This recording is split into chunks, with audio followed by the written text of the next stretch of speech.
Derek, when Robert Hag comes back, what does that do to your defense? Adds depth. He's cleared. So, yeah, he's cleared. So he practiced today without the non-contact jersey. So we'll put him in the mix. He won't play this weekend, and he'll be available to us for next week. So we'll have to decide where that fits in. Do you have your third pairing in your mind? No, and that's not coach talk. We'll evaluate again this weekend, and I think that'll be a staff management conversation on Sunday, maybe even into Monday. How's that process been, Derek? I mean, kind of just the whole, it's a little different for you at this point. I mean, how have you found that whole entire process? Good, but I think even Steve communicated early on, let's take our time with it. And I think he's purposely just talked about it. We haven't really hashed out an exact. We both had a mindset of 8 games. Let's let this play out. Let's be open minded throughout, and we'll stick right with that right to the end after tonight's game. So other than the Wallmans who are expected to be out past the season, everybody else, Kopp, Heg, and Sundqvist? Sundqvist, we're hopeful. He's a little behind, obviously, where Higgs and Kopp are. They're actually practicing full right now. So we're not there with Sonny yet, but we hope to have him soon. With Haig, do you like just the experience, kind of the stay-at-home mentality that he has had throughout his career as kind of safe type defenseman? Absolutely, especially for a team trying to simplify their game, take a risk out of their game. It's unfortunate we haven't seen him through the exhibition, but I think that was the purpose of the signing, and he showed that within his camp prior to getting hurt. Do you expect that this is the last game that you'll see Simon Edmondson and Elmer Soderblom, maybe Joe Boleno? Like, they won't play tomorrow? No, some guys, we haven't made that decision. There will be players tonight in tomorrow's lineup, and a little of that will be just bodies for necessity. A little of that is reps, an opportunity for guys to get a game, and a little of that will be evaluation. When you talk about those guys that are on the bubble, so to speak, what do you need to see from them in the final weekend of preseason? Just where they fit in, and this is an opportunity for consistency. I think we talked about it yesterday where most guys on that quote-unquote bubble have had a solid camp, flashes of really good, some holes in their game. So I just think another opportunity to do it again for some consistency. Is it just good to see how they hold up? I mean, mentally too. Like, that's back-to-backs are a fact of life in the NHL. But 100%. I think Simon's a perfect example. His best game of camp was the last game out at home versus Pittsburgh, and there's a little step back in his game in Wash. We're excited to see how he responds from that last game tonight. You know the Leafs very well from the playoffs last year. What challenges do they present next couple of games, even though they're exhibition, in terms of something to really challenge your club? Well, they're a top team in the league. Obviously tonight, I don't think we'll see much of their NHL lineup. That'll probably be tomorrow, but that's the bar. I mean, they're as talented and as good of a team in the league as you get. I loved the way they played last year. Felt very fortunate to get through them in 7 games, and even talking to Sheldon after that game, they were a fun team to watch. I really thought they did everything right, even throughout the regular season.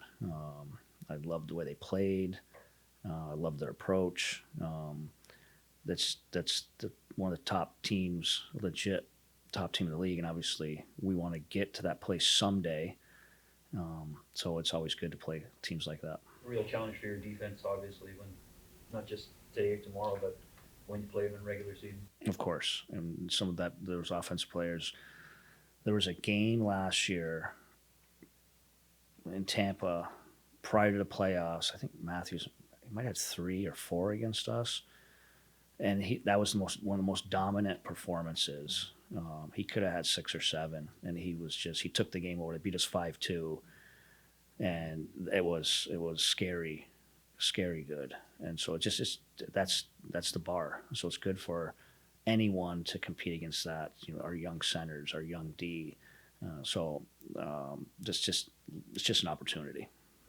As a coach, when you're talking to veteran players, do you have a conversation with guys about how many games they want for preseason? I'm curious because obviously you're with a new group, and in the past, when you were in Tampa, you knew, hey, this guy wants 2 or 3. And it's like, what type of those conversations are like with some of the guys who you know are going to be here? Yeah, I think there's 8 games. I think it's realistic, and most guys are going to get 3 to 4. We did even communicate with some of the younger guys on the other end. You're going to play a lot. I think there's a mental approach, a mindset to that. Whether Simon or Elmer, I mean, you're going to play 6, 7 games in a short period of time. But yeah, we would talk. But I think there's just a feel for that too. Just the way it played out, we kind of went dress rehearsal, the 2 games at home. Obviously, I think those veterans expected. Communicated with Bert the other day, just for reps and volume. He'll be playing on the road in Washington. So I think it's just good to communicate with vets a heads up. It's an easy way to communicate what the preseason is going to look like. So yes, we've had some of those conversations. Hey, Derek, is this another dress rehearsal, or I mean, we still got a couple people out, so that kind of makes it. Yeah, I think so. I think most teams around the league. I think you saw that with us at Washington the other night. That was their full NHL lineup. Pittsburgh came into here with their full NHL lineup. It's that time. Teams are going to start getting what they expect to look like to start. You'll see it tomorrow night in Toronto and tonight. So I just think that's just the process with the exhibition for teams. With Rasmussen and Veleno, you prefer both? I mean, ideally they play center if they play, right? We foresee both that. Now, we'd love to get to a point where we have tough decisions on who's playing center, who's playing wing, but I think we see upside in both those guys at center, and they've showed well in camp so far at center.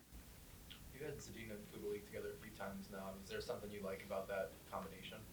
I think there's a little chemistry there. I think they like playing with each other. And they're similar players a lot, and they both play fast. They can both skate. They can both shoot the puck.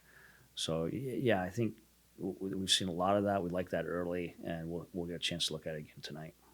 Can you speak to Kubalik and his gameplay? How beneficial is it to have a player who has a shoot rather than pass mentality? Love it, because, I mean, you're always coaching it. I mean, even Z, as you can see through camp, we want those guys being shoot-first guys. And Kubalik's probably already experienced that within another organization. And it just, to me, the game is so hard to create offense. People defend so well. It's really hard to get those east-west plays. I think if you complete them, they're successful on analytic number, but it's just hard to get those through. And I just think it's just the game is dictating getting pucks to the net, puck retrieving. It's just a reality. I mean, today's NHL is so well defended. You talked a little bit about this after Wednesday's game, but you go from an off season to ramping it up during the preseason training camp to then a full schedule back to back now this weekend, and then you have a week off till opening night. How does that approach kind of after these weekends games, how does that approach change at all for the guys? That's a great question. I actually talked with both goalies today, knowing that they'll both get a game next weekend in Neto and Billy, but they're going to go a week without playing, which is pretty unique. And goalies, they want to get rhythm early on, so that's unique. And I think it's a little bit of an obstacle with not playing because you want to get in rhythm, but at the same time, you can work on things. I mean, we have 4 full days to work on some things to be ready. So we may not be as sharp in some areas because of next Friday, but we should have no excuse on energy and will and our approach with our work ethic that night.